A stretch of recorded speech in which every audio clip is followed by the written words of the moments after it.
Let's start. Today we will see how to use the text area in the TradingView pinescript. Text area work as a notice board in the settings panel of an indicator. We can write informative messages in such text areas, which would be beneficial for the user to understand essential points about our indicator. Let's see the code. This is an indicator function with a name, text area. Here we call the input.textArea function to draw a text area in our settings panel. Here we can write some information messages for our users. Also, we can give it some title. Then we take a user input for the length of the moving average, which we are going to draw. Then we call the EMA function to calculate an exponential moving average.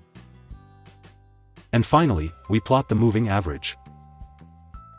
Let's add this indicator to the chart. The indicator has been added to the chart. Now let's see its settings panel.